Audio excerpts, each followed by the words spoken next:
हर समय फ्रेश गोल्डी मसाले।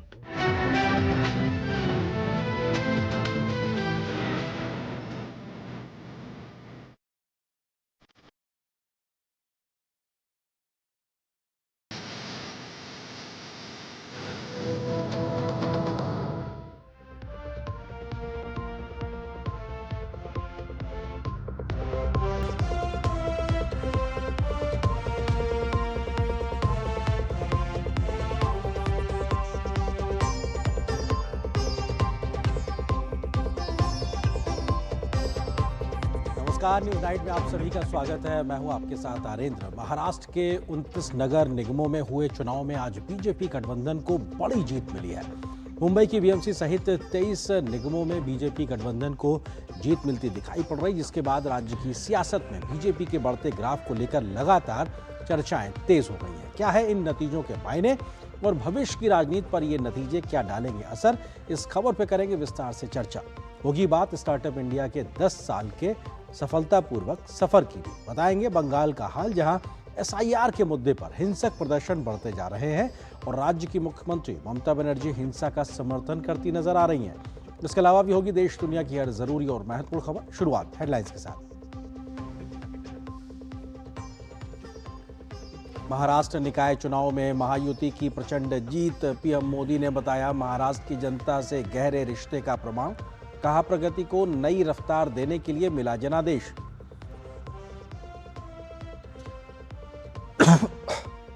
Startup India के एक दशक को प्रधानमंत्री ने बताया कल्पनाओं के साकार होने की यात्रा।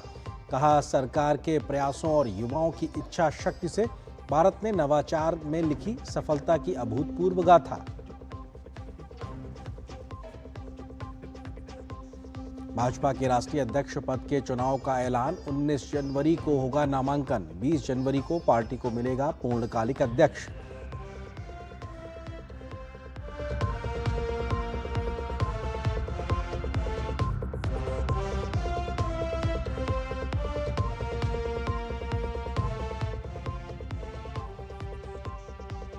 एसआईआर पर हिंसा को जायज ठहराकर घिरी ममता बनर्जी। अल्पसंख्यकों के गुस्से को बताया उचित। भाजपा का पलटवार। कहा बंगाल में हिंसा और अराजकता का राज।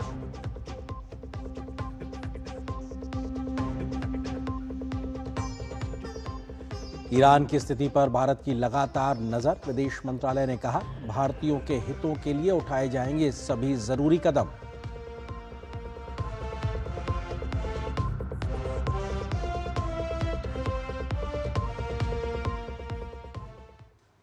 और बात स्टार्टअप की। देश में रोजगार से स्वरोजगार को बढ़ावा देने के लिए बड़ा बदलाव लाने वाली स्टार्टअप इंडिया की शुरुआत को आज 10 साल पूरे हो गए। स्टार्टअप इंडिया के एक दशक के इस सफर के मौके पर दिल्ली में हुए कार्यक्रम में प्रधानमंत्री नरेंद्र मोदी शामिल हुए और इस कार्यक्रम के माध्यम से देश के युवाओं को मिली ताकत का विस्तार से जिक्र किया। प्रधानमंत्री ने कहा कि स्टार्टअप इंडिया ने गरीब और मध्यम वर्गीय युवाओं को बिजनेस की दुनिया में आने का एक बड़ा मौका दिया है। प्रधानमंत्री ने भारतीय स्टार्टअप्स में नारी शक्ति की भागीदारी की भी जमकर सराहना की। प्रधानमंत्री ने इस अवसर पर एक प्रदर्शनी का भी अवलोकन किया। राष्ट्रीय स्टार्टअप दिवस पर दिल्ली के भारत मंडपम में नवाचार से जुड़े देश भर के युवा जुटे।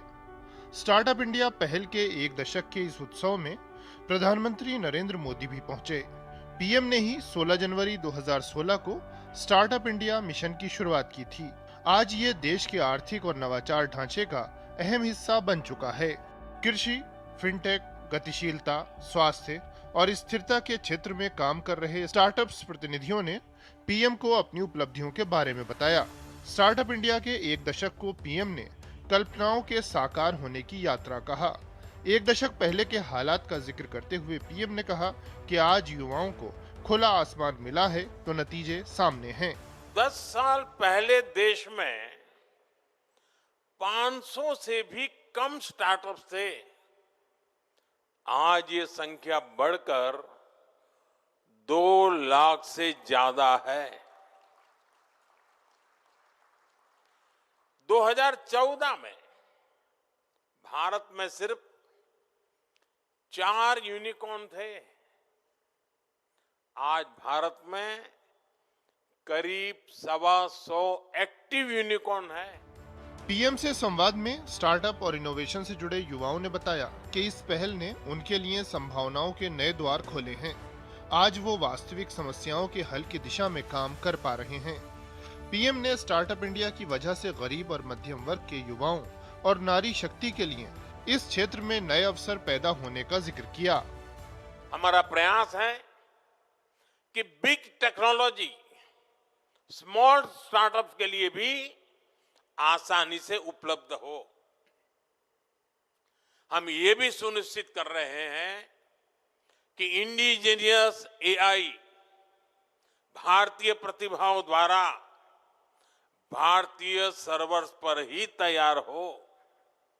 इसी तरह के प्रयास semiconductors, data centres, green hydrogen और कई अन्य सेक्टर्स में भी किए जा रहे हैं। पीएम ने युवाओं में समाज के लिए कुछ करने की भावना और जोखिम लेने की क्षमता का उल्लेख किया।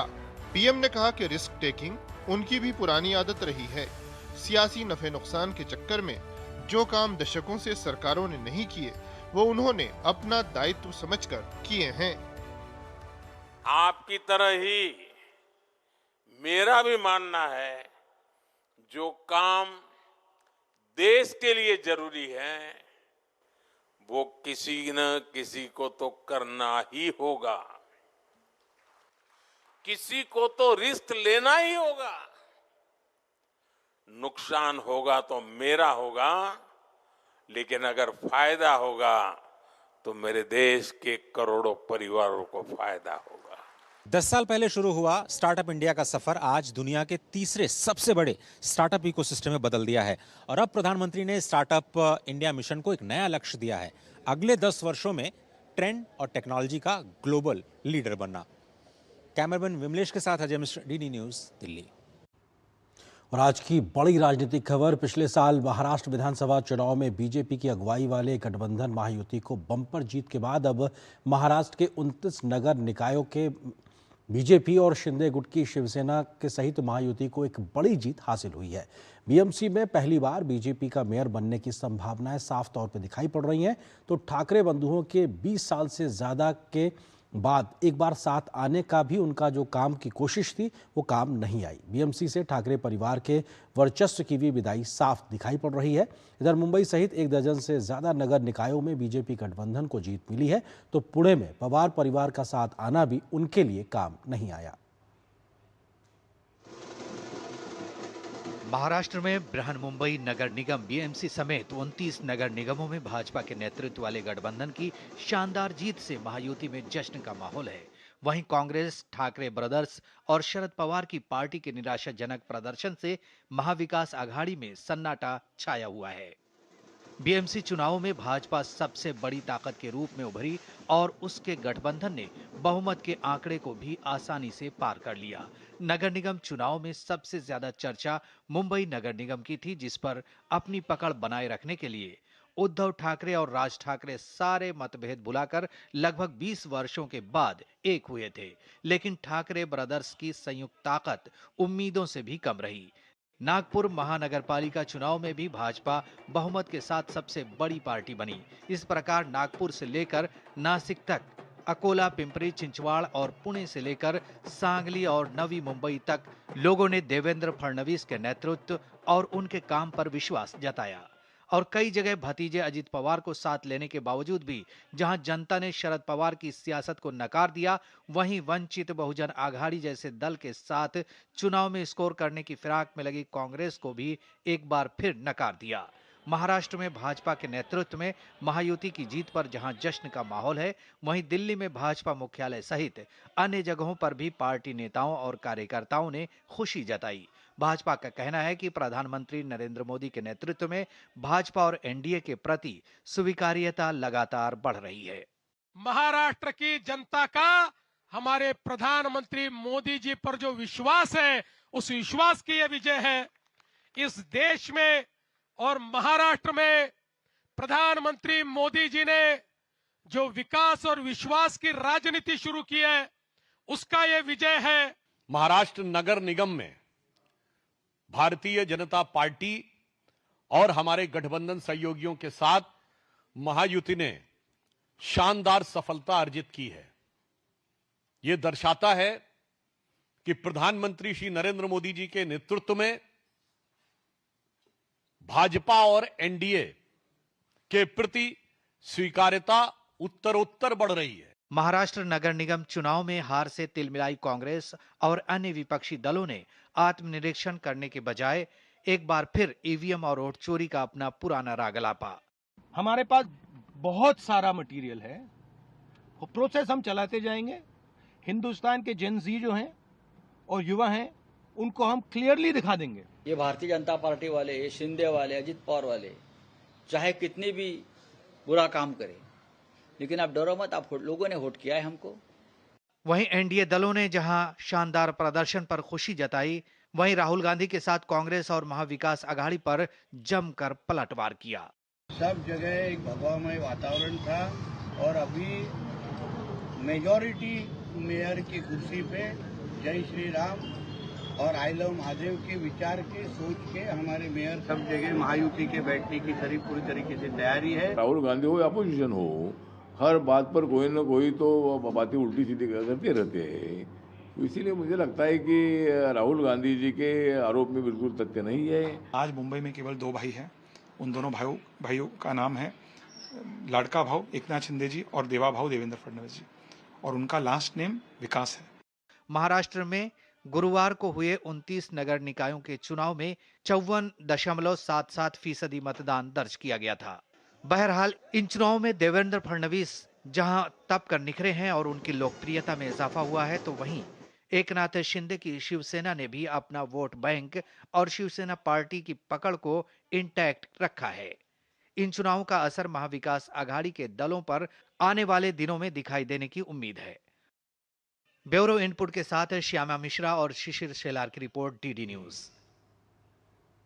प्रधानमंत्री नरेंद्र मोदी ने महाराष्ट्र के नगर निकायों में मिली प्रचंड जीत पर बधाई दी है। अपने एक्स संदेश में उन्होंने लिखा है, धन्यवाद महाराष्ट्र।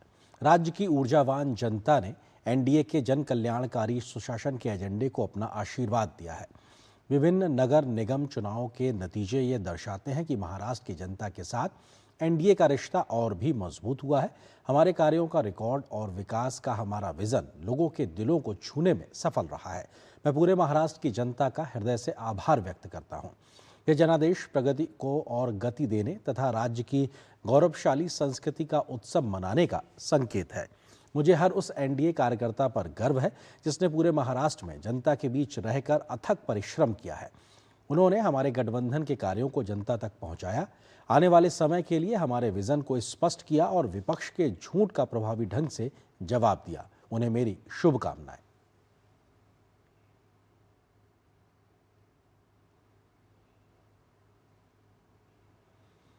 तो प्रधानमंत्री ने भी खुशी जाहिर की है और महाराष्ट्र की जनता का धन्यवाद दिया है। तो इसी बड़ी खबर पे हम आगे चर्चा भी करेंगे, कुछ और तथ्यों से आपको रूबरू भी कराएंगे। एक छोटे से ब्रेक के लिए रुकते हैं, ब्रेक के उस पार बताएंगे आखिर मुंबई में किस तरीके से नंबरों के आधार पर बनती दिखाई पड़ रही है ट्रिपल इंजन सरकार। खबर पर विस्तार से आंकड़ों की नजर छोटे से ब्रेक के बाद।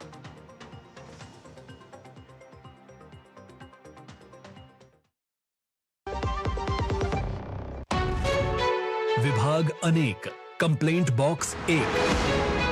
किसी भी सरकारी दफ्तर, विभाग या बैंक से जुड़ी शिकायत के लिए pgportal.gov.in पर जाएं, रजिस्टर करें, संबंधित विभाग चुनें, शिकायत दर्ज करें और ट्रैकिंग आईडी नोट करें। एसएमएस या ईमेल पर एक्नॉलेजमेंट पाएं और शिकायत का जवाब सीधे मंत्रालय से प्राप्त करें। अब तक 1 करोड़ 12 लाख से अधिक भारतीयों ने भरोसा जताया।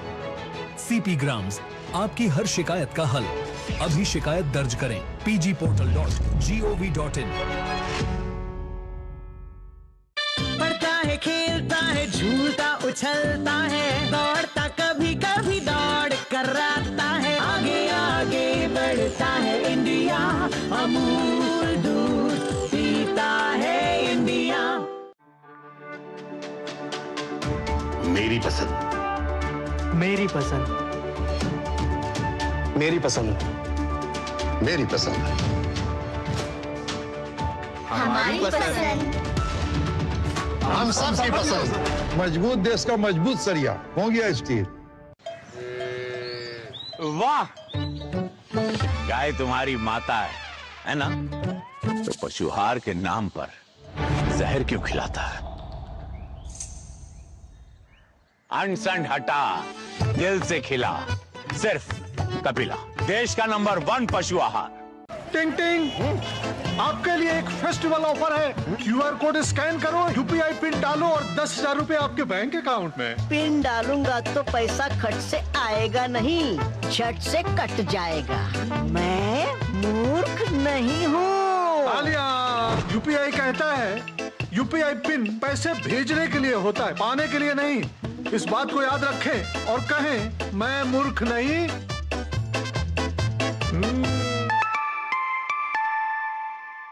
जाइए आप भी किसी का टेस्ट लीजिए। गोल्डी छोले मसाले, जहाँ जाए रिश्ते बनाए। गोल्डी लाए हैं फ्रेश लॉक टेक्नोलॉजी, जो रखे मसालों को हर समय फ्रेश। और आपको जल्दी से बताते हैं कि महाराष्ट्र निकाय चुनाव के नतीजे किस प्रकार से दिखाई पड़ रहे हैं और क्या उनके बड़े एक तरीके से संकेत है। महाराष्ट्र में निकाय चुनाव की बात की जाए तो 29 नगर निगमों में हुए चुनाव, 25+ में बीजेपी को एक तरीके से बढ़त की स्थिति दिखाई पड़ रही है, 3 में कांग्रेस और उसके गठबंधन को बढ़त दिखाई पड़ रही है। और जल्दी से तथ्यों की अगर बात की जाए तो हम कह सकते हैं कि किस तरीके के महाराष्ट्र में स्थिति है। एक पे बहुजन विकास आघाड़ी को बढ़त दिखाई पड़ रही है, एक निकाय में तो बीएमसी में बीजेपी प्लस की बढ़त जीत की ओर बढ़ती दिखाई भी पड़ रही है। बीजेपी प्लस के राज्य में बेहतर प्रदर्शन किया है, जिससे इस तरीके से जो बीजेपी गठबंधन है उसका ग्राफ बढ़ता दिखाई पड़ रहा है। अगले तथ्य की अगर हम बात करें तो मुंबई बीएमसी में किस तरीके की स्थिति है, क्योंकि ये बहुत महत्वपूर्ण है। दुनिया का सबसे बड़ा नगर निगम में से एक है, एशिया के सबसे अमीर नगर निगम के तौर पर इसकी गिनती होती है। कई राज्यों से बड़ा इस बीएमसी का बजट होता है, इसीलिए बहुत बड़ी एक राजनीतिक लड़ाई देखने को मिलती है। भाजपा और शिवसेना शिंदे गुट मिलकर इस चुनाव लड़े। यहाँ पे एनसीपी अजित पवार का जो गुट है वो अकेले चुनाव लड़े, यहाँ पे ठाकरे बंधु साथ लड़े, उद्धव ठाकरे और राज ठाकरे मिलकर चुनाव लड़े, लेकिन वो एक तरीके से कमाल नहीं कर पाए, उनके वर्चस्व की एक तरीके से हार हुई है। यहाँ पे बीएमसी के नतीजों के लिहाज से अगर बात की जाए तो बीजेपी गठबंधन को 112 सीटें, यूबीटी गठबंधन 63 सीटों पर और कांग्रेस 23 सीटों पर यहां पे नजर आ रही है, जबकि अन्य के खाते में 17 सीटें जा रही हैं। लेकिन बहुमत का जो आंकड़ा है वो 114 है, उससे महज कुछ दूरी पे बीजेपी गठबंधन दिखाई पड़ रहा है। पुणे की अगर बात की जाए तो यहां पर बीजेपी प्लस जो गठबंधन है वो 90 सीटों के साथ अपनी स्थिति स्पष्ट तौर पर आगे बढ़ा चुका है, बाकी बहुत पीछे नजर आ रहा है। अगले शहर की अगर बात की जाए पुणे के बाद में, तो क्योंकि पुणे महानगर पालिका के बाद में अगले महत्वपूर्ण शहरों में भी जो स्थितियां आई है, अगले तथ्यों अगर हम आगे बढ़े तो बता सकते हैं किस प्रकार से जो बीजेपी गठबंधन है महायुति का वो तेजी से आगे बढ़ता हुआ दिखाई पड़ रहा है। पुणे के बाद मैं कहूंगा कि अगले तथ्य की ओर हम आगे बढ़े तो ठाणे की बात करते हैं, जहां पे महानगर पालिका के लिहाज से बीजेपी 49 सीटों के साथ में अपनी बहुमत को एक तरीके से स्पष्ट तौर पे आगे बढ़ा रही है, बाकी अन्य काफी पीछे और सहयोगी भी यहां पर मौजूदगी नजर दिखा रहे हैं। तो ठाणे भी अपने आप में बताता है कि यहां पर भी एक बड़ी जगह है, सियासी जीत हुई है बीजेपी गठबंधन की। नागपुर अपने आप में इस लिहाज से महत्वपूर्ण है, आरएसएस का गढ़ के तौर पर है, जो मुख्यमंत्री है देवेंद्र फडणवीस उनका गृह जनपद है, नितिन गडकरी जो केंद्रीय मंत्री उनका भी एक तरीके से इलाका, और यहां पर एक बहुत बड़ी जीत बीजेपी गठबंधन 113 सीटों के साथ हासिल की है, बाकी अन्य दल बहुत पीछे हैं, जबकि सहयोगी भी अपनी मौजूदगी दिखा रहे हैं। नासिक की बात की जाए तो राज ठाकरे के गढ़ के तौर पर इसको माना जाता था, यहां पर भी बीजेपी जो है वो 50 सीटों पर मौजूद दिखा रही है। उसके अलावा शिंदे गुट और अजित पवार का गुट मिलकर 41 सीटों पर अपनी मौजूदगी दिखा रहा है। अगर मिलाकर देखा जाए तो यहां पर भी महायुति बहुत बेहतर प्रदर्शन करके इस इलाके में भी अपनी मौजूदगी दर्ज करा रही है। तो अपने आप में बीजेपी गठबंधन के लिए एक बहुत बड़ी जीत के तौर पे कह सकते हैं। कुछ तमाम जो 29 नगर निगम हैं उनमें किन किन शहरों में किसके हिस्से में सीटें गई हैं उसको हम जिक्र करते हैं। तो बीएमसी भाजपा के खाते या गठबंधन के खाते में जाती दिखाई पड़ रही है। ठाणे की बात की जाए तो शिवसेना शिंदे गुट, नवी मुंबई भाजपा की जीत आगे बढ़ती दिखाई पड़ रही है। पनवेल में भी बीजेपी, कल्याण डोंबिवली में शिवसेना शिंदे गुट, बसई विरार में बहुजन विकास आघाड़ी दिखाई पड़ रही है। मीरा भाईंदर में भाजपा, भिवंडी निजामपुर में कांग्रेस और उल्लासनगर में बीजेपी अपने आप में एक तरीके से दिखाई पड़ रही है। तो कुल मिलाकर एक बड़ी जीत की ओर लगभग 1 दर्जन से ज्यादा नगर निगमों में 29 में से बीजेपी गठबंधन आगे अपनी जीत आगे बढ़ा रहा है। इसी पे हम करेंगे चर्चा, इसी से जुड़ा है आज का हमारा विशेष, और जो इस वक्त आपकी टेलीविजन स्क्रीन पर महायुति पड़ी भारी, महाअघाड़ी हारी, क्योंकि महायुति जीत एक तरीके से आगे बढ़ती नजर आ रही है। इस खबर पर विस्तार से बात करने के लिए खास मेहमानों का पैनल मेरे साथ मौजूद है। गोपाल कृष्ण अग्रवाल जी हैं, प्रवक्ता भारतीय जनता पार्टी के, राहुल लाल है, कांग्रेस पार्टी के समर्थक, राजनीतिक विश्लेषक है, और वरिष्ठ पत्रकार शेखर अय्यर जी। आप तीनों का बहुत बहुत स्वागत है। राहुल लाल जी, क्योंकि अगर बात की जाए तो महाराष्ट्र विधानसभा चुनाव के बाद एक बार फिर से बड़ी हार कहा जा सकता है। महाराष्ट्र के शहरी इलाकों में साफ तौर से आपकी पार्टी और गठबंधन को दिखाई पड़ रही है। ये अपने आप में एक लगातार हार आपके लिए है। क्या कहेंगे, किस तरीके से आपको लगता है कि ये जो जनता का समर्थन है आपसे लगातार छिटकता जा रहा है? जनता का समर्थन नहीं छिटक रहा है, बल्कि ऐसा है कि लग रहा है कि भारतीय जनता पार्टी और उनका जो तंत्र है वो सत्ता का दुरुपयोग कर रहे हैं वो लोग काफी ज्यादा। चुनाव जिस प्रकार से निष्पक्ष और स्वतंत्र ढंग से होने चाहिए, बड़े स्पष्ट तौर पर राहुल गांधी ने आज बिल्कुल क्लियर कर दिया कि चुनाव निष्पक्ष और स्वतंत्र तरीके से नहीं हो पा रहे हैं। क्या सर गड़बड़ हुआ है? सर क्या गड़बड़ हुआ है? गड़बड़ी नंबर एक, बहुत सारे जगहों पे जो है कि बिल्कुल खुल्लम खुल्ला पैसे बांटते हुए दिखे, वो कैमरे के सामने में कैमरे में कैद नजर आ रहा है वो। गड़बड़ी नंबर 2, देखिए इंक को लगाने को लेके कितना बड़ा सा विवाद रहा। बिल्कुल ऐसे कच्चे किस्म के इंक लगाए गए वहां पे जो कि आसानी से मिटा दिए जा रहे थे, और इंक रिमूवर भी बांटे जा रहे थे। हद तो ये हुआ आर्यन जी कि अब तक के चुनाव में पैसे बांटे जा रहे थे, लेकिन महाराष्ट्र के निकाय चुनाव में इंक रिमूवर भी बांटे जा रहे थे भारतीय जनता पार्टी की तरफ। सर इन तथ्यों, इन आरोपों का प्रमाण के साथ आप लोग कोर्ट में जाएंगे या सिर्फ राजनीतिक आरोप तक रखेंगे इस बात को? देखिए आर्यन जी, मामला कोर्ट में भी जाएगा, लेकिन सबसे पहले तो लोकतंत्र और जनता का जनादेश कितना महत्वपूर्ण है और जनता के बीच में जाना कितना महत्वपूर्ण है। मैं कह रहा हूं बीएमसी के चुनाव परिणाम को ही देख लीजिए आप जी। बीएमसी के चुनाव परिणाम में हम लोग डंके के चोट पे देख पा रहे हैं कि वहां पे भारतीय जनता पार्टी जो अपने आप को दुनिया की सबसे बड़ी पार्टी कहती है, वो और एकनाथ शिंदे दोनों मिल भी गए हैं। अच्छा, लेकिन ये बताइए, बीएमसी का आपने जिक्र किया राहुल जी, वहां पे 23 सीटों पे कांग्रेस भी बढ़त बनाए हुए, तो जहां जहां आप लोग हैं वहां पर ये तमाम आरोप खारिज हो जाते हैं। मतलब जहां पे आपके पार्षद जीत रहे हैं, तो वहां पे उसको जस्टिफाई कैसे करेंगे इन आरोपों को आप? आर्येंद्र जी, मैं यही चीज आप हमारे वाक्य को पूरा होने देंगे तो एक मिनट में भावार्थ समझ में आ जाएगा। मैं ये कह रहा हूं कि आप देखिए, कांग्रेस 23+ सीटों पे जो है कि कांग्रेस है, कांग्रेस प्लस 70 के आसपास जो है कि वो उद्धव ठाकरे और जो दोनों भाई हैं वो लोग हैं। अगर इतने सारे विपक्ष के साथ इस प्रकार के भेदभावपूर्ण स्थिति के बावजूद भी परिणाम भारतीय जनता पार्टी के लिए तक्षी क्लीन स्वीप जैसी स्थिति नहीं है, तो इसका मतलब है कि जनता का प्यार मोहब्बत। ठीक है गोपाल कृष्ण अग्रवाल जी, जनता का प्यार आपके साथ पूरी तरह नहीं है। आप लोग फिर हथकंडे अपना के जीत हासिल कर रहे हैं, बल्कि छीन रहे हैं विपक्ष से। गोपाल जी आरोप लगा रहे हैं वो आप पे। देखिए, यह आरोप अब नया नहीं है, और आरोप प्रत्यारोप की बात तो छोड़िए, बात यह है कि इन्होंने कोई ठोस प्रमाण किसी भी बात का नहीं दिया। एक के बाद एक इलेक्शन हारते हैं और यही बात ये करते हैं। हमारे देवेंद्र फडणवीस जी ने और पीएम मोदी जी ने स्पष्ट, ये विकास की जीत है। हम जिस इच्छा को लेकर जनता के पास गए, जिस आधार पे हमने चुनाव लड़ा, विकास और जो एक हिंदुत्व का जो एक आइडियोलॉजिकल बैकिंग है, उसके आधार पे हमने चुनाव लड़ा और जनता ने उसको एक्सेप्ट किया। देखिए, जनता 2-3 चीजों के हिसाब से डिसीजन लेती है। एक तो आप चुनाव किस आधार पे लड़ रहे हैं, पहली बात। दूसरा, जो चुनाव जिस आधार पे लड़ रहे हैं उसको कम्युनिकेट कितना इफेक्टिवली करते हैं, और जो कम्युनिकेट कर रहे हैं लीडरशिप, उनकी कितनी कमिटमेंट है उसके ऊपर, और तीसरा उनकी डिलीवरेबल कैपेसिटी। ठीक है, ये तीनों को देखते जनता ने आपकी और कांग्रेस ये तीनों में फेल है। आपका नेटवर्क का इशू है। मैं आता हूं आपके पास में, वरिष्ठ पत्रकार शेखर अय्यर जी भी हमारे पास है। राहुल जी आपके पास भी आता हूं आपके पास में। शेखर अय्यर जी, सवाल यह है कि महाराष्ट्र विधानसभा चुनाव में भी जीत हार के बाद इसी प्रकार के तमाम आरोप, और अब नगर निगम के निकाय के चुनाव के बाद फिर वही तस्वीर देखने को मिल रही है। क्या यह महज राजनीतिक आरोप है या फिर जमीनी स्थिति को ना भाप पाना विपक्ष की लगातार एक हार का कारण बन रहा है?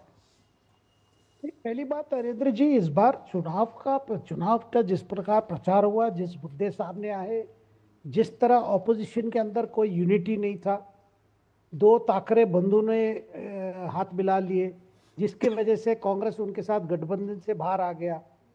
इसके अलावा जहां जैसे पुणे शहर में, जहां आपने देखा कि पुणे और पिंपरी चिंचवाड़ में भी अजीत पवार और शरद पवार परिवार भी एक आए, लेकिन लोगों के मन में जो ये था कि जो देवेंद्र फडणवीस के नेतृत्व में जो वहाँ पे महायुति सरकार चल रही है, इस सरकार की आने के बाद जिस तरह प्रोजेक्ट्स टेकअप हुए, जिस तरह विकास की गति बढ़ी है, जिस तरह चीज़ें कंप्लीट हो रहे हैं, उन पर पूरा विश्वास है। एक प्रकार से मैं कहूँगा कि जब राज्य सरकार अच्छी तरह से काम कर रही है, लोगों को लगा है कई शहरों में, न तो इस तरह के रिजल्ट्स नहीं आएंगे लग रहा है कि भाई, और खास करके अगर बृहद मुंबई की बात की जाए, वहां पे तो 1985 से शिवसेना की ये रही है, यानी जी जो आपके उद्धव ठाकरे के जब पार्टी एक थे तभी से लगातार था, बीच में पीरियड में नहीं था 92-95, उसके बाद से ही उनका ही था जाके 2022 तक। जब पार्टी टूटी तो फिर 4 साल वो तो प्रशासन चला रहे थे। तो लोगों के अंदर लगा भाई पहली बार चुनाव है, हमें परिवर्तन चाहिए, बीजेपी को एक बार मौका देनी चाहिए, यही कैंपेन था कि एक बार मौका की बात था। और लोगों ने तय कर लिया कि इस बार, और जो जिस तरह जो कैंपेन भी रहा, जैसे क्षेत्रवाद और मराठी वर्सेस नॉन मराठी, इस तरह की जो बातें हैं वो सब लोगों ने पूरा नकार दिया है। और लोगों के मन में लग भाई ये देखें, ये नगर निगम चुनाव है तो स्थानीय मुद्दे, स्थानीय विकास, स्थानीय बात है, लेकिन फिर भी कई बातें आ गई। देखिए जो बातें जो आपने देखा होगा, जिस तरह विपक्ष ने कैंपेन भी किया जी। अब अलग बात है कि भाई चुनाव के बाद आप कह रहे हैं कि अगर हम सब इकट्ठे लड़ते तो हम उनसे ज्यादा होते, वो उसका, क्योंकि शुरू से ही तो कांग्रेस क्यों अलग हुई? कांग्रेस को लग रहा था भाई राज ठाकरे के जिस गठबंधन में है हम उसमें शामिल होंगे तो कुछ वर्ग का वोट हमें नहीं मिलेगा।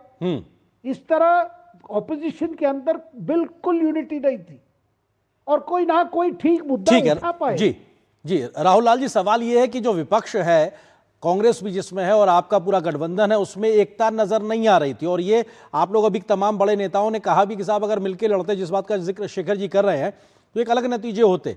लेकिन ठाकरे बंधुओं के साथ आने को लेकर असहजता कांग्रेस की, क्या अब ये आगे कैसे आगे बढ़ेंगे आप लोग? क्योंकि चुनाव दर चुनाव आप लोग आरोप तो लगा रहे हैं, लेकिन जनता समर्थन देती दिखाई पड़ रही है बीजेपी गठबंधन को, और वो नतीजा इस बार भी देखने को मिला है। देखिए, राजनीति में जनता जो है कि वो हार जीत और तमाम तरह की चीजें चलती हैं। अभी यहाँ पे जो गोपाल कृष्ण अग्रवाल जी बड़े 3 कारणों की गिनती करा रहे थे, तो मैं तो गोपाल कृष्ण अग्रवाल जी से केवल ये पूछ रहा हूं कि वो तमाम कारक उस समय कहां चले गए थे लोकसभा चुनाव 2024 में? अरे पार्टियां उसमें भी टूटी हुई थी, तमाम तरह की चीजें थी, तब फिर उसमें चुनाव परिणाम क्यों नहीं भारतीय जनता पार्टी के पक्ष में आ पाया? उस समय राज्य सरकार के लिए क्या लोगों में प्यार और मोहब्बत नहीं उमड़ रहा था? मोदी जी के लिए प्यार मोहब्बत नहीं उमड़ रहा था? और जो ये चीजें कही जा रही है आर्यन जी की घटक दल जो है सर, राहुल जी आप कह रहे हैं कि उनके पक्ष में नतीजे नहीं आए। सर, सरकार तो आपकी भी नहीं बनी, उनकी ही सरकार बनी। सर, आपके पक्ष में भी नतीजे कहां आए? महाराष्ट्र लोकसभा चुनाव में नतीजे किसके पक्ष में रहे? अगर मतलब ठीक, आप उसको जीत मान रहे हैं कि मतलब जो विपक्ष को 2024 में बढ़त मिली 2014 के मुकाबले, 19 के मुकाबले, वो उसको आप बढ़त बता रहे हैं? नहीं, बिल्कुल बढ़त की चीज। और दूसरी चीज, अभी ये कह रहे हैं कि देखिए विपक्ष में जो वहां पे एकजुटता की कमी रही, वो चीजें रही, लेकिन आप ये देखिए ना, सत्तारूढ़ पार्टी की क्या स्थिति है? अजीत पवार जो है वो पुणे में शरद पवार के साथ मिलकर चुनाव लड़ रहे हैं। सर, उनका कम होना और आपकी हार बने रहे, मतलब आप इससे संतुष्ट नजर आ रहे हैं कि मतलब उनके कम कर लिए आपने लोकसभा चुनाव में, तो इससे आप खुश नजर आ रहे हैं? गोपाल आर्यन जी, इससे खुशी की बात नहीं है। बात यह है कि यहाँ पे कि चुनाव में इक्वल प्लेटफॉर्म कब मिलेगा? चुनाव आचार संहिता सत्तारूढ़ पार्टी के लोगों के ऊपर लागू नहीं होता, लेकिन विपक्ष के ऊपर आप हर बार राजनीतिक आरोप से इतर, राहुल जी आप हर बार राजनीतिक आरोप से इतर कोर्ट भी जाते हैं, तमाम जगहों पे हाई कोर्ट से सुप्रीम कोर्ट तक गए, लेकिन कभी आपके आरोप सिद्ध नहीं होते हैं। इसलिए जनता में विश्वास नहीं पैदा हो पाता ना आपके इन आरोपों को लेकर, और वो ये कहते हैं कि साहब हम तो अपने काम से जनता का दिल जीत रहे हैं। गोपाल जी हमारे साथ जुड़ गए। गोपाल जी वो कह रहे हैं कि साहब आप लोग उस स्थिति में नहीं है कि खुद के अपने काम के आधार पर जीत पाए, आप लोग घालमेल करके जीत जाते हैं और जीत हासिल कर लेते हैं, चुरा लेते हैं बल्कि। गोपाल जी, कितने इलेक्शन से ये आरोप पे ऊपर आरोप लगाते जा रहे हैं। 90 से ऊपर ज्यादा इलेक्शन कांग्रेस राहुल जी के नेतृत्व में हार चुका है और लगातार हार चुका। बीच में कुछ इलेक्शन इन्होंने जीते भी हैं, कर्नाटक जैसे जगहों पे जी। तो यह स्पष्ट रूप से वहां भी इन्होंने कहा था कि जगह जगह पे कि वहाँ ये इस तरह के वोट चोरी हो रहे हैं। सुप्रीम कोर्ट सब जगह जा चुके हैं, इलेक्शन कमीशन। तो सिद्धि की बात नहीं है, आरोप के ऊपर प्रमाण भी नहीं दे पा रहे। कोई प्रमाण के लिए डॉक्यूमेंट दे, कुछ दे, इवन FIR राहुल जी आपको किसी ने नहीं टोका। राहुल जी प्लीज, राहुल जी प्लीज, आपको देखिए किसी ने नहीं टोका, आपने अपनी पूरी बात रखी, आप उनको भी अपनी बात रखने दीजिए। हाँ गोपाल जी जल्दी से। जो कंप्लेंट तक नहीं फाइल करते ऑफिशियली। इलेक्शन कमीशन ने कई बार इन्हें कहा कि आप ऑफिशियली कंप्लेंट फाइल करिए, 45 दिन का टाइम है, उसमें करिए, आप हमें डॉक्यूमेंट दीजिए जिसके आधार पे आप कह रहे हैं। कोर्ट की बात तो छोड़िए, इलेक्शन कमीशन तक को भी ये प्रॉपर डॉक्यूमेंट नहीं समझ। ठीक है, थोड़ा समय की सीमा है, जल्दी से शेखर जी। देखिए अल्टीमेटली जनता ही तय करती है और जनता बिल्कुल जनता की अदालत में जनता ही तय करेगी। शेखर जी जल्दी से, क्योंकि इस नतीजों ने महाराष्ट्र की सियासत में बहुत सी चीजें तय करने के एक आधार तैयार कर दिया। जल्दी से अगर आप उस पर कमेंट करना चाहें शेखर जी। नहीं बिल्कुल, देखिए एक तो देवेंद्र फडणवीस के नेतृत्व में जो सरकार चल रही है उनको बड़ा एंडोर्समेंट मिला है, उनकी विकास कार्यक्रम, उनकी जो गवर्नेंस पे बड़ा ये है, और साथ में लोगों की विश्वास कि देवेंद्र फडणवीस मुख्यमंत्री होते हुए शहर में विकास की बात है, जो समस्या है बृहन मुंबई की शहर के जो समस्या है उसको दूर करने के लिए ट्रिपल सरकार, डबल इंजन सरकार की बात होती है। अब लोगों को लगा है कि अभी ट्रिपल इंजन की बात हो रही है। देखिए लोगों के सामने इन चीजों पर जो जनता को सीधे लग रहा है कि ये किस प्रकार से अपने सत्ता का दुरुपयोग। ठीक है राहुल जी प्लीज, राहुल जी आपको किसी ने नहीं टोका, लेकिन ये अपने आप में जनता का जनादेश है, कम से कम इसको स्वीकारिए। और जो आरोप प्रत्यारोप है वो तो चलते रहेंगे, और अगर आपको सच में शिकायत है, आधार है, तो उसके आधार पे आप कोर्ट जा सकते हैं। वक्त इतनी अनुमति दे रहा, आप तीनों मेहमानों का बहुत शुक्रिया हमारे साथ जुड़ने के लिए, इस खबर पर विस्तार से बात करने के लिए। यहाँ पर एक छोटे से ब्रेक के लिए रुकते हैं, ब्रेक के बाद जब वापस आएंगे खबर दिखाएंगे पश्चिम बंगाल की, जहां पर SIR के मुद्दे पर हिंसक प्रदर्शन, लहूलुहान प्रदर्शन दिखाई पड़ रहे हैं। क्या है खबर, विस्तार से नजर छोटे से ब्रेक के बाद।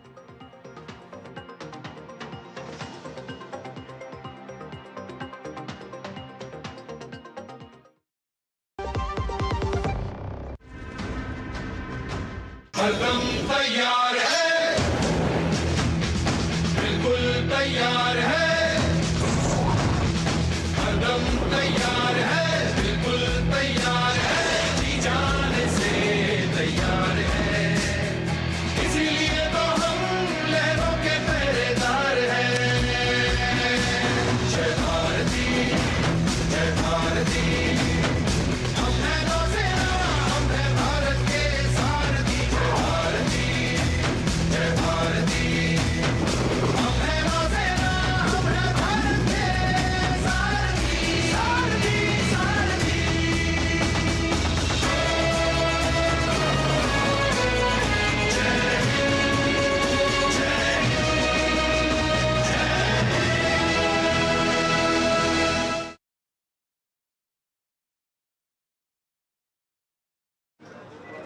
शिव प्रसाद जी को बीमारी के कारण 15 बार हॉस्पिटल में एडमिट होना पड़ा। पॉलिसी बाजार की टीम ने उनका लाखों का क्लेम अप्रूव करवाने में पूरी हेल्प की। पॉलिसी बाजार पर 1 करोड़ का हेल्थ इंश्योरेंस सिर्फ 550 रुपए महीने से शुरू। टिंग टिंग, आपके लिए एक फेस्टिवल ऑफर है। QR कोड स्कैन करो, UPI पिन डालो और 10,000 रुपए आपके बैंक अकाउंट में। पिन डालूंगा तो पैसा खट से आएगा नहीं, झट से कट जाएगा। मैं मूर्ख नहीं हूँ। UPI कहता है UPI पिन पैसे भेजने के लिए होता है, पाने के लिए नहीं। इस बात को याद रखें और कहें मैं मूर्ख नहीं।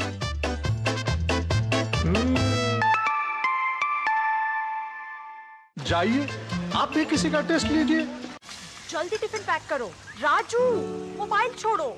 अरे दीदी वो बैंक का नंबर चाहिए, रिफंड ही नहीं आया। मिल गया। अब भी कॉल करता हूँ दीदी। बिना नंबर जांचे अक्सर जालसाज बैंक की नकली वेबसाइट और फर्जी नंबर से पैसों की धोखाधड़ी करते हैं। तो फिर सही नंबर? बैंक की ऑफिशियल वेबसाइट या तो कार्ड पर। आपने तो बचा लिया दीदी।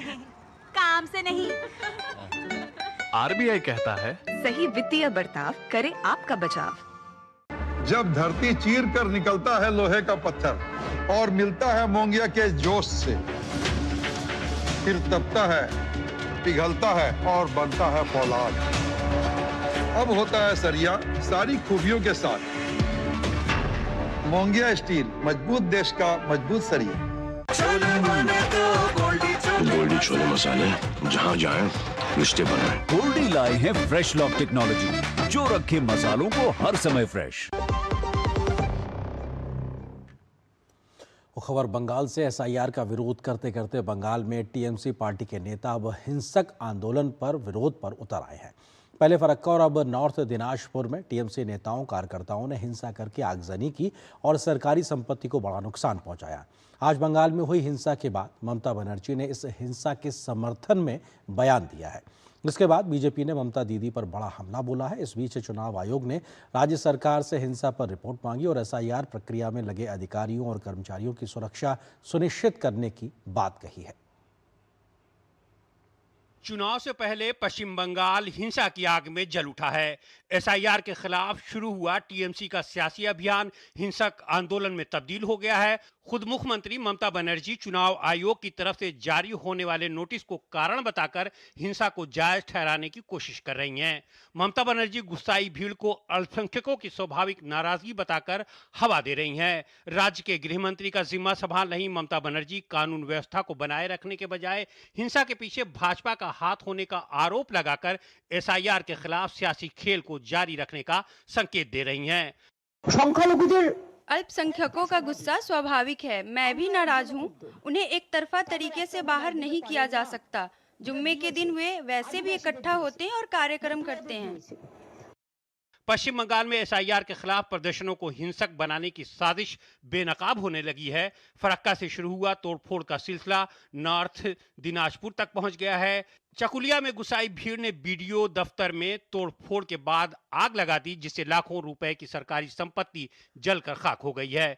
घटना से माइक्रो ऑब्जर्वर और चुनाव अधिकारी भयभीत हैं। अज्ञात लोगों के खिलाफ एफआईआर दर्ज कर 10 लोगों को हिरासत में लिया गया है। फिलहाल निर्वाचन आयोग ने मामले में गृह सचिव और डीजीपी से रिपोर्ट तलब की है। भाजपा का आरोप है कि तोड़फोड़ वाले इलाके मुस्लिम बाहुल हैं, इसलिए टीएमसी विधायक लोगों को भड़काकर डेमोग्राफी बदलने की कोशिश में लगे हैं। जो हिंदू है वो ममता बनर्जी से रुक चुके हैं, वो उसका समर्थन नहीं मिलेंगे और एक भारी संख्या में मुसलमान ममता बनर्जी को समझ चुके हैं जो इस बार तृणमूल को वोट नहीं डालेंगे। और इसीलिए देखा एक ही रास्ता है, वो सांप्रदायिक तनाव फैलाओ। इससे पहले एसआईआर के नाम पर फरक्का में भी आगजनी और तोड़फोड़ का तांडव देखने को मिला था। टीएमसी विधायक मनीरुल इस्लाम का एक बयान चर्चा के केंद्र में आ गया। राम को छूट, रहीम को नोटिस वाले बयान को लेकर उन पर सांप्रदायिक टिप्पणी का आरोप लगा। इन आरोपों के बावजूद एफआईआर से विधायक का नाम गायब है, जिस पर सवाल उठना लाजमी है। टीएमसी के नंबर 2 अभिषेक बनर्जी भी ममता बनर्जी की भाषा बोलते नजर आ रहे हैं। वे भी फरक्का और चकुलिया की घटनाओं को लोगों के गुस्से का परिणाम बता रहे हैं। उधर झारखंड में मुर्शिदाबाद के निवासी प्रवासी मजदूर अलाउद्दीन शेख का फंदे से लटका शव बरामद हुआ है। इस मौत को लेकर मुर्शिदाबाद के राष्ट्रीय राजमार्ग संख्या 12 को अवरुद्ध कर विरोध प्रदर्शन किया गया। प्रदर्शनकारियों ने राष्ट्रीय राजमार्ग से लेकर रेलवे लाइन तक बाधित किया।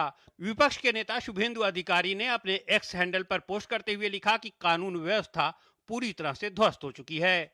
पश्चिम बंगाल का हालत law and order situation out of control हो गया है। ये जो लोग अभी एसआईआर को इश्यू बना के जो क्रिएट करने का, जो कम्युनल राइट्स बनाने का झमेला कर रहा है, इसके लिए कौन दायी है? इसके लिए रिस्पॉन्सिबल है ममता बनर्जी। बड़ा सवाल यह है कि हर चुनाव से पहले बंगाल में हिंसा का दौर क्यों शुरू हो जाता है और सीधे सत्तासीन पार्टी टीएमसी को फायदा करा जाती है। पिछले वर्षों में पंचायती राज चुनाव से लेकर विधानसभा और लोकसभा चुनाव में प्री और पोस्ट पोल वायलेंस में दर्जनों लोग मारे गए, सैकड़ों लोग को घर बार छोड़ना पड़ा। प्रसन्नजीत बख्शी के साथ ब्यूरो रिपोर्ट, डीडी न्यूज।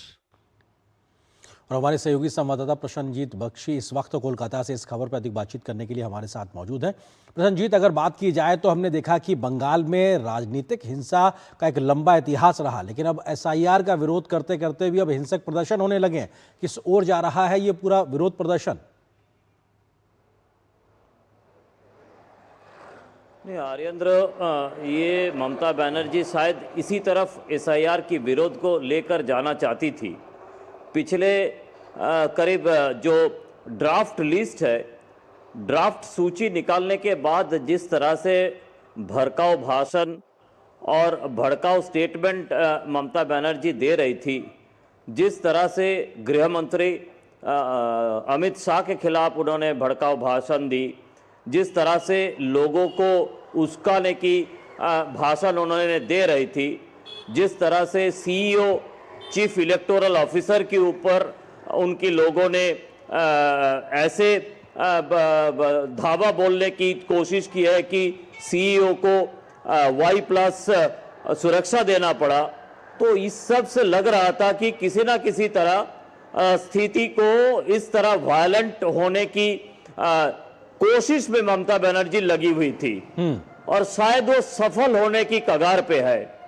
ये जो एक के बाद एक आप रिपोर्टिंग में बताए कि फरक्का की इंसिडेंट है, चाकुलिया की इंसिडेंट है, बेलडांगा की इंसिडेंट है, फिर नॉर्थ दिनाजपुर में दूसरा इंसिडेंट है, ये थोड़ा थोड़ा करके जिस तरह से ये मुर्शिदाबाद, मालदा और नॉर्थ दिनाजपुर इस स्ट्रेच में बार बार हम सीएए की समय पे देखे हैं जी, हम वाकफ की समय पे देखे हैं और बार बार में हम देखे हैं, तो ऐसा स्थिति पैदा करने की एक कोशिश पे ममता बनर्जी थी जी, और शायद चुनाव सामने है और इसी गेम प्लान पर ममता बनर्जी चल रही है। आयरेंद्र, बिल्कुल, बहुत बहुत शुक्रिया प्रसन्नजीत, इस खबर का विस्तार से बात करने के लिए शुक्रिया, हमारे साथ जुड़ने के लिए। और यहाँ पर एक छोटे से ब्रेक के लिए रुकते हैं, ब्रेक के उस पार जब वापस आएंगे तो खबर दिखाएंगे आपको बीजेपी अध्यक्ष के चुनाव को लेकर, इसकी अधिसूचना जारी हो गई है और क्या है पूरा कार्यक्रम चुनाव का, इस खबर पर विस्तार से नजर छोटे से ब्रेक के बाद।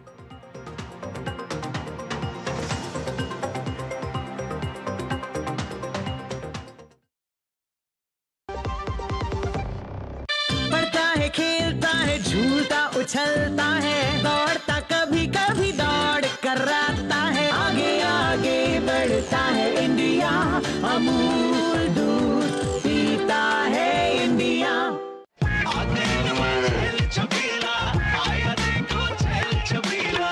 एक कपिला, अरे भाई सब एक ही जैसा होता है, ये लो साधारण पशु आहार।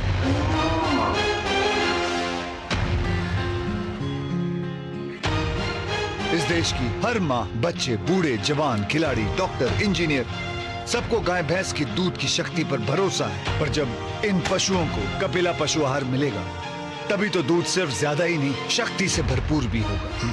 और ये सच जानते हुए चंद पैसों के लिए तुम देश का भरोसा तोड़ दो। कपिला पशु आहार, देश का नंबर 1 पशु आहार। ओ हरि भैया, अरे वाह, खेतों में कौन सी फसल लगाए हो?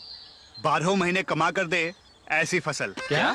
मैंने नया व्यवसाय शुरू किया है। उसके लिए पैसे? इसमें किसी निवेश की जरूरत ही नहीं। अच्छा मुखिया जी। अरे मुखिया जी नमस्ते। अरे हरी, कब आ रहे हो? आप बस चलिए, मैं पहुंचता हूं। अब मैं LIC एजेंट हूं। LIC एजेंट बनो, अब बड़ा सोचो। हमारी वेबसाइट पर जाएं या अपनी नजदीकी LIC शाखा से संपर्क करें।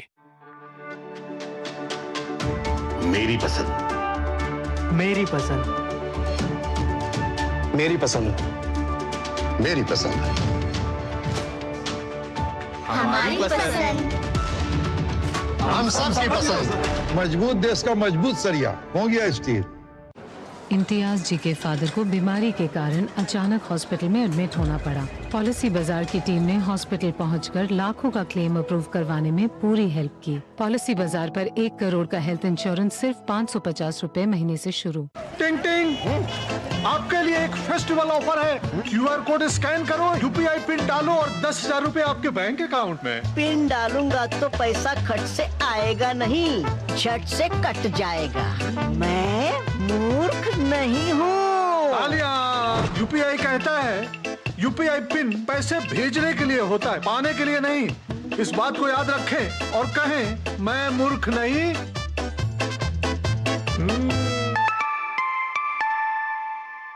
जाइए, आप भी किसी का टेस्ट लीजिए। गोल्डी छोले मसाले, जहाँ जाएं रिश्ते बनाएं। गोल्डी लाए हैं फ्रेश लॉक टेक्नोलॉजी, जो रखे मसालों को हर समय फ्रेश। और बात बीजेपी की, भारतीय जनता पार्टी के लिए नए राष्ट्रीय अध्यक्ष का इंतजार अब खत्म होने वाला है। इसकी अधिसूचना को जारी कर दिया गया है। 19 जनवरी को अध्यक्ष के पद के लिए नामांकन होगा और 20 जनवरी को इस बात की जानकारी सामने आ जाएगी कि अगला राष्ट्रीय अध्यक्ष कौन होने वाला है। फिलहाल JP नड्डा इस वक्त राष्ट्रीय अध्यक्ष हैं और कार्यकारी अध्यक्ष नितिन नवीन को बीते दिनों बनाया गया था। भारतीय जनता पार्टी को 20 जनवरी को नया अध्यक्ष मिल सकता है। अध्यक्ष पद के चुनाव के लिए पार्टी के राष्ट्रीय चुनाव अधिकारी और राज्यसभा सांसद डॉक्टर के लक्ष्मण ने पूरा कार्यक्रम जारी कर दिया है। नामांकन प्रक्रिया 19 जनवरी को दोपहर 2 बजे से शाम 4 बजे तक होगी। इस दौरान उम्मीदवार अपना नामांकन पत्र दाखिल कर सकते हैं। दाखिल किए गए नामांकन पत्रों की जांच 19 जनवरी को शाम 4 बजे से 5 बजे तक की जाएगी। इसके बाद इच्छुक उम्मीदवार शाम 5 से 6 बजे तक अपना नाम वापस ले सकते हैं। शाम 6:30 बजे राष्ट्रीय चुनाव अधिकारी द्वारा बयान जारी किया जाएगा। यदि आवश्यक हुआ तो 20 जनवरी को राष्ट्रीय अध्यक्ष का चुनाव कराया जाएगा। बीजेपी ने राष्ट्रीय अध्यक्ष पद के लिए चुनाव प्रक्रिया के नाम का ऐलान कर दिया है। ये जो पूरी प्रक्रिया है वो 19 जनवरी को शुरू होगी। पूरा जो चुनाव कार्यक्रम है, राष्ट्रीय चुनाव अधिकारी डॉक्टर के लक्ष्मण जो ओबीसी मोर्चा के राष्ट्रीय अध्यक्ष भी हैं और बीजेपी के राष्ट्रीय अध्यक्ष के चुनाव के लिए राष्ट्रीय चुनाव अधिकारी भी हैं, डॉक्टर के लक्ष्मण की अगुवाई में ये पूरी प्रक्रिया संपन्न की जाएगी और उनके नाम का औपचारिक ऐलान, आधिकारिक घोषणा 20 तारीख को 11:30 बजे के बाद की जाएगी। चुनाव अधिसूचना जारी होने के साथ ही निर्वाचक मंडल की सूची भी प्रकाशित कर दी गई है। इस चुनाव के लिए 30 राज्यों से 5,708 मतदाताओं का इलेक्टोरल रोल तैयार किया गया है, जो पार्टी के विभिन्न स्तरों के प्रतिनिधियों को शामिल करता है। भाजपा अध्यक्ष के चुनाव को संगठन पर्व 2024 का नाम दिया गया है। पार्टी ने बीते दिसंबर में बिहार सरकार में मंत्री और 5 बार के विधायक नितिन नबीन को कार्यकारी अध्यक्ष बनाया था। वर्तमान में वो पटना की बांकीपुर विधानसभा सीट से विधायक और बिहार सरकार में सड़क निर्माण मंत्री हैं। चुनाव लड़ने से पहले नितिन नबीन भारतीय जनता युवा मोर्चा में भी सक्रिय भूमिका निभा चुके हैं। उन्होंने पहली बार 2006 में उपचुनाव में जीत दर्ज की थी। इसके बाद उन्होंने 2010, 2015 और 2020 के बिहार विधानसभा चुनावों में लगातार विजय हासिल की। अब एक बार फिर नितिन नबीन के सामने भाजपा अध्यक्ष पद की चुनौती है। बहरहाल चुनाव प्रक्रिया पूरी होने के बाद तय हो जाएगा कि नितिन नबीन को अध्यक्ष पद की पूर्णकालिक जिम्मेदारी दी जाएगी या फिर किसी और के हाथ होगी पार्टी की कमान। Bureau report, DD news. और यहाँ पर एक और छोटे से ब्रेक के लिए रुकते हैं। ब्रेक के उस पार जब वापस आएंगे तो खबर दिखाएंगे श्रद्धालुओं के लिए सुविधाओं का कहां पर हो रहा है विस्तार। क्या है पूरी खबर, विस्तार से नजर छोटे से ब्रेक के बाद।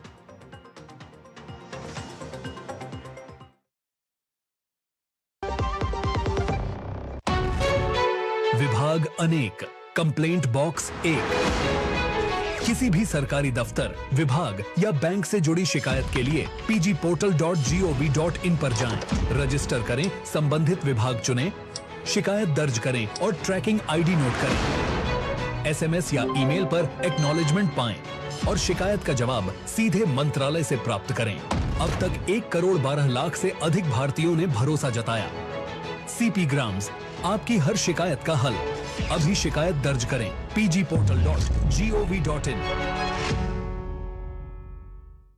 पढ़ता है, खेलता है, झूलता उछलता है, दौड़ता कभी कभी दौड़ कराता है, आगे आगे बढ़ता है इंडिया, अमूल दूध पीता है इंडिया। शिव प्रकाश जी सिर्फ 35 साल की उम्र में हार्ट अटैक से अचानक चले गए। टर्म लाइफ इंश्योरेंस के पैसों से उनके माँ बाप को सहारा मिलेगा। पॉलिसी बाजार ने क्लेम के वक्त फैमिली का पूरा साथ दिया। पॉलिसी बाजार पे 1 करोड़ का टर्म लाइफ इंश्योरेंस सिर्फ 400 रुपए महीने से शुरू। टिंग टिंग, आपके लिए एक फेस्टिवल ऑफर है। QR कोड स्कैन करो, UPI पिन डालो और 10,000 रुपए आपके बैंक अकाउंट में। पिन डालूंगा तो पैसा खट से आएगा नहीं, झट से कट जाएगा। मैं मूर्ख नहीं हूँ। तालियां। UPI कहता है UPI पिन पैसे भेजने के लिए होता है, पाने के लिए नहीं। इस बात को याद रखें और कहें, मैं मूर्ख नहीं।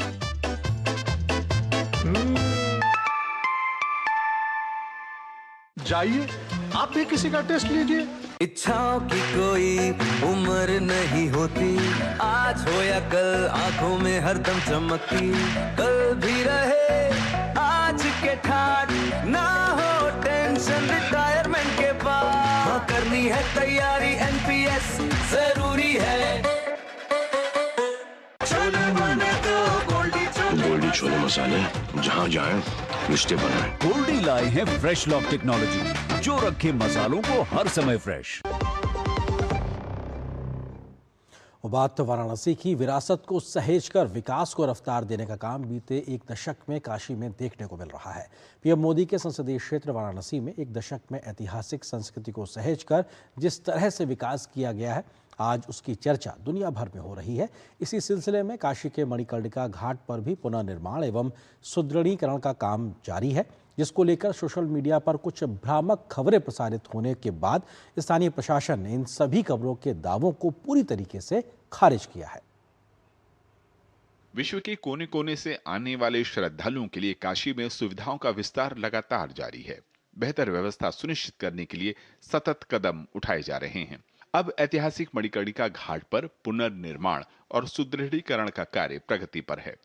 इस घाट पर पौराणिक काल से बड़ी संख्या में लोग अंतिम संस्कार के लिए आते हैं। बढ़ती हुई संख्या, सुरक्षा और सुव्यवस्था को ध्यान में रखते हुए यहाँ भी विकास कार्य किए जा रहे हैं। इस बीच प्रशासन ने सोशल मीडिया पर चल रहे उन सभी भ्रामक और निराधार दावों को खारिज कर दिया है, जिसमें इस पुनर्निर्माण और सुदृढ़ीकरण कार्य के दौरान कुछ कलाकृतियों के प्रभावित होने की बात कही गई थी। सीढ़ियों पर और मढ़ी पे जो उनकी दीवारें हैं उसमें कुछ कलाकृतियां थी जो भी पुनर्निर्माण कार्य है उसमें प्रभावित हुआ है। मैं आपके माध्यम से सबको बताना चाहूँगा कि जो वहाँ कलाकृतियाँ हैं, जो वहाँ कुछ मूर्तियाँ जो दीवार में लगी हुई थी, उन सभी को संरक्षित करके संस्कृति विभाग द्वारा भी रखा गया है। और जो ये पुनर्निर्माण का कार्य चल रहा है, इसमें दोबारा से उनको उसी के रूप में जो है पुनर्स्थापित किया जाएगा। जो मणिकर्णिका घाट पे मुख्य मंदिर है, वो मसाननाथ भगवान का मंदिर हो या तारकेश्वर महादेव का मंदिर हो, इन सभी मंदिरों को यथावत जैसे अभी है उसी रूप में रखा जाएगा और उनका पूरी तरीके से संरक्षित रूप में जो है उनका संरक्षण किया जाएगा। काशी के स्थानीय लोग भी इस पुनर्निर्माण और सुदृढ़ीकरण कार्य को हित में बता रहे हैं। मणिकर्णिका घाट का विकास अवश्य निश्चित रूप से होना चाहिए, क्योंकि ये वहाँ काशी विश्वनाथ की नगरी है और विश्वनाथ का वहाँ धाम है। वहाँ पे 24 घंटे लाइट जलती है। पूरे विश्व में खाली मणिकर्णिका घाट ही ऐसा है जहाँ 24 आवर्स चिता जलती है। उसका विकास होना सुनिश्चित है। यहाँ के काशी डोम राजा हुए थे तो उन्होंने ही कहा था कि मणिकर्णिका घाट का विकास होना चाहिए। हम काशी की जनता को इस हो रहे विकास कार्य में अपना समर्थन देना चाहिए और कदम से कदम मिला के साथ चलना चाहिए, क्योंकि काशी हमारी सुंदर हो रही है तो उसका फायदा सबको दिख रहा है ना। सबको आना जाना, यात्रा, सब चीज़ें सुगम हो रही हैं। काशी कॉरिडोर को देख लीजिए आप, जहाँ पे एक समय में 500 आदमी खड़ा नहीं हो पाते थे, आज वहाँ पे 5000 आदमी, 1 लाख आदमी भी आ जाते हैं तो भी व्यवस्थित हो जा रहा है। प्रशासन ने जन सामान्य से आग्रह किया है कि भ्रामक सूचनाओं पर ध्यान न दे, केवल आधिकारिक स्रोतों पर ही विश्वास करें। Bureau report, DD news. और अगली खबर किसानों से जुड़ी हुई। किसानों को नकली और घटिया बीजों से राहत देने की दिशा में केंद्र सरकार ने एक बड़ा कदम उठाया है। केंद्रीय कृषि मंत्री शिवराज सिंह चौहान ने नए सीड एक्ट 2026 की जानकारी देते हुए कहा, यह कानून किसानों के हितों की रक्षा करेगा और बीज कारोबार में पारदर्शिता लाएगा। नए सीड एक्ट को आगामी संसद सत्र में लाया जा सकता है। अब हर बीज की पहचान होगी, नकली बीज बेचने वालों पर सख्त कार्रवाई होगी और परंपरागत बीज व्यवस्था को सुरक्षित रखा जाएगा। आप देखिए इस खबर को, मुझे मेरी पूरी टीम को दीजिए अनुमति। नमस्कार। देश के करोड़ों किसानों को नकली बीजों से होने वाले नुकसान से बचाने के लिए केंद्र सरकार नया सीड एक्ट 2026 आगामी संसद सत्र में लाएगी, जिससे नकली बीज की खरीद फरोख्त पर रोक लगेगी और इसका उल्लंघन करने वालों पर सख्त कार्रवाई होगी। केंद्रीय कृषि मंत्री शिवराज सिंह चौहान ने कहा कि यह कानून किसानों की सुरक्षा और बीज की गुणवत्ता सुनिश्चित करेगा। नए सीड एक्ट में प्रावधान किया गया है कि अब हर बीज के पैकेट पर QR कोड होगा। किसान मोबाइल से स्कैन कर यह जान सकेगा कि बीज कहां बना, किस कंपनी ने बेचा और कौन डीलर जिम्मेदार है। इससे नकली या घटिया बीज की पहचान तुरंत हो सकेगी। जो सीड एक्ट था पुराना, वो 1966 का था लगभग, जिसमें थोड़े बहुत 500-100 रुपये के जुर्माने का प्रावधान था। वो बहुत प्रभावी नहीं था, इसलिए आवश्यकता इस बात की महसूस की गई कि एक ऐसा सीड एक्ट जो प्रभावी रूप से अगर कोई घटिया या नकली बीज प्रदाय करता है, कोई कंपनी कोई और, तो उस बीज से हम बचा सकें किसानों को, और अगर कोई ऐसा करता है जानबूझ के तो उसको सख्त दंड की व्यवस्था की जा सके। नए कानून के तहत घटिया या नकली बीज बेचने वालों पर 30 लाख रुपए तक का जुर्माना या 3 साल तक की जेल का प्रावधान किया गया है। पहले जहां सिर्फ 500 रुपए तक जुर्माना था, अब कानून बेहद सख्त होगा। नए कानून में हर बीज कंपनी का रजिस्ट्रेशन जरूरी होगा। कोई भी अनधिकृत विक्रेता बीज नहीं बेच पाएगा। अंकुरण कम हो, बीज बोने पर 60 से 70% कम पौधे उगे। नकली बीज अंकुरित नहीं होते हैं या बहुत कम उत्पादन देते हैं। वर्ष 2024-25 में जांचे गए 2.53 लाख नमूनों में से 32,525 बीज घटिया पाए गए। कई विक्रेता मंत्रालय की स्वीकृति के बिना नकली लेबल लगाकर बीज बेचते हैं। नए कानून में विदेशी बीजों को भी सख्त जांच के बाद ही मंजूरी मिलेगी। कुल मिलाकर नया सीड एक्ट 2026 किसानों को नकली बीजों से सुरक्षा, गुणवत्ता की गारंटी और पारदर्शी व्यवस्था देने की कोशिश है। सरकार का दावा है कि इस कानून से हर किसान को सही, भरोसेमंद और उत्पादक बीज मिलेगा। Anuj Yadav, DD news, Delhi.